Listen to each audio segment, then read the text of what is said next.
Le FC Barcelone sort d'une saison 2025 à 2026 en Espagne grâce à son pressing, sa qualité technique et sa capacité à marquer des buts.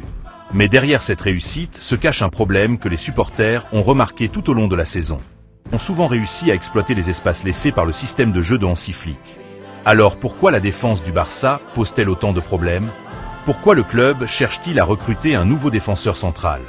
Et pourquoi des joueurs comme Joško Gvardiol ou Castello Luqueba sont-ils devenus des priorités? C'est ce que nous allons voir aujourd'hui. Un pressing très agressif.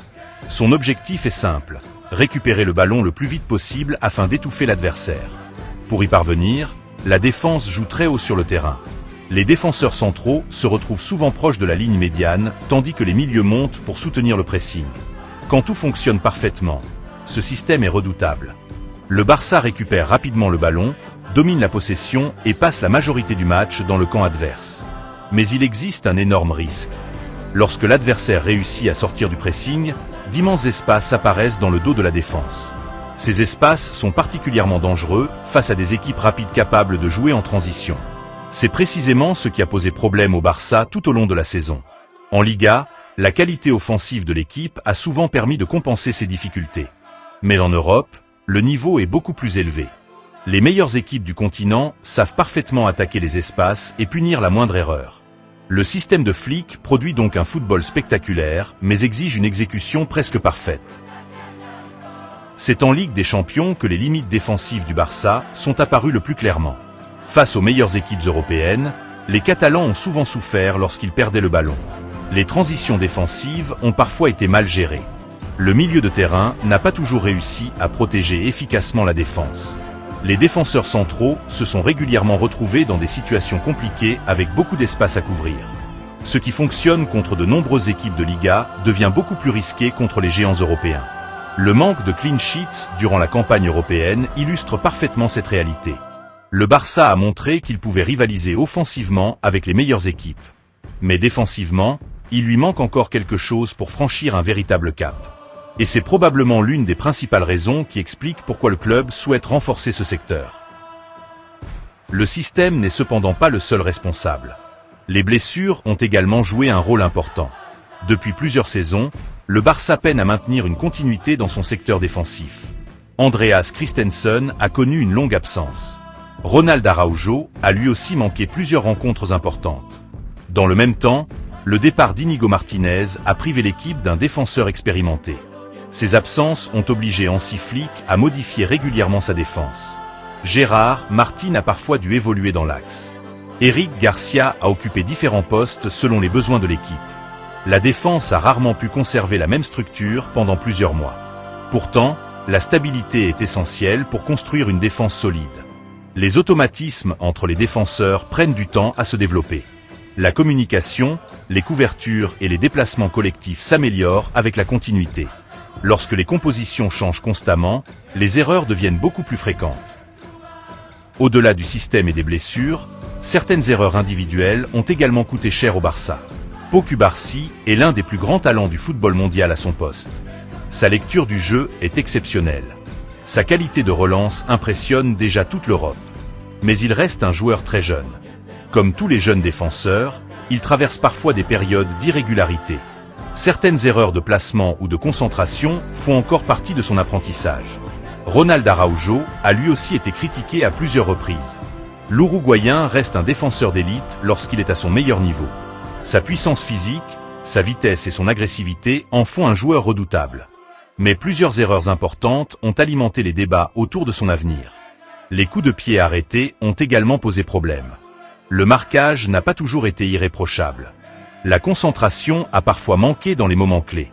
Et à très haut niveau, ces détails peuvent faire la différence entre une qualification et une élimination. Un autre problème important concerne les postes de latéraux. Alejandro Balde est l'un des joueurs les plus explosifs de l'effectif. Sa vitesse et ses qualités offensives apportent énormément au Barça. Mais son profil offensif crée parfois des déséquilibres. Lorsqu'il monte très haut sur le terrain, des espaces apparaissent derrière lui. Les défenseurs centraux doivent alors couvrir une zone beaucoup plus importante. Cela devient particulièrement dangereux lors des contre-attaques adverses. Du côté droit, les différentes rotations n'ont pas toujours permis de trouver une stabilité parfaite. Au final, Le véritable problème du Barça est celui de l'équilibre collectif. L'équipe attaque très bien. Elle presse très bien. Mais la coordination entre le milieu et la défense peut encore être améliorée. Malgré toutes ces difficultés, le Barça possède de nombreuses raisons d'espérer. La première s'appelle Pau Cubarsí. À seulement 19 ans, il est déjà considéré comme l'un des défenseurs les plus prometteurs du football mondial. Gérard Martín a montré une capacité d'adaptation intéressante. Eric Garcia a réalisé une saison solide et a gagné la confiance du staff.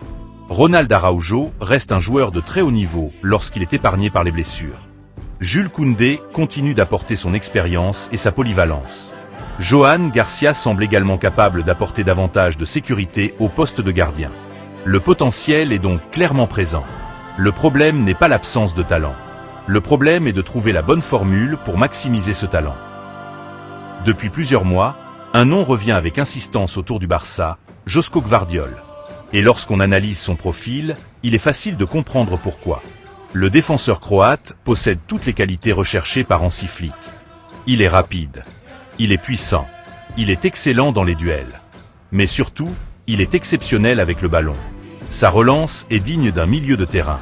Sous pression, il reste calme. Il sait casser les lignes grâce à ses passes. Il peut également porter le ballon vers l'avant. Sa vitesse lui permettrait de couvrir les espaces laissés par la ligne défensive haute du Barça. Son profil de gaucher représente également un avantage important. Une charnière composée de Cubarsí et Gvardiol offrirait probablement un équilibre idéal entre technique, vitesse et solidité. Pour beaucoup d'observateurs, il s'agit du défenseur parfait pour accompagner le projet de Hansi Flick. Le problème est évidemment financier. Manchester City ne semble pas disposé à vendre facilement Gvardiol. Son prix pourrait atteindre des sommes très importantes. Le Barça étudie donc d'autres options. Parmi elles figure Castello Luqueba. Le défenseur français du RB Leipzig possède lui aussi plusieurs qualités recherchées. Il est rapide. Il est agressif dans les duels. Il est capable de défendre dans une ligne haute. Et sa relance est de très bon niveau. D'autres profils pourraient également être étudiés au cours de l'été. Une chose semble certaine. Le Barça recherche activement un défenseur capable de renforcer le côté gauche de sa défense. Pour recruter un nouveau défenseur, le Barça devra prendre plusieurs décisions importantes cet été. Contrairement aux rumeurs des derniers mois, Andreas Christensen n'est plus considéré comme un candidat évident au départ. Le club travaille actuellement sur une prolongation de contrat, preuve que le staff croit encore en son potentiel malgré ses blessures. Lorsqu'il est en forme, le Danois apporte expérience, sérénité et qualité de relance, des qualités précieuses pour encadrer les jeunes défenseurs. Les situations de Ronald Araujo et Jules Koundé restent en revanche plus incertaines. Les deux joueurs disposent d'une forte valeur marchande et pourraient attirer d'importantes offres. Une chose est sûre, le Barça veut conserver une base solide tout en ajoutant un défenseur capable d'élever le niveau de l'équipe. Les choix effectués cet été pourraient être décisifs pour l'avenir du club en Ligue des Champions. Le FC Barcelone a retrouvé le sommet du football espagnol. L'équipe possède une attaque spectaculaire. Une génération de jeunes talents exceptionnels. N'oubliez pas d'aimer la vidéo, de vous abonner et d'activer la cloche pour ne rien manquer.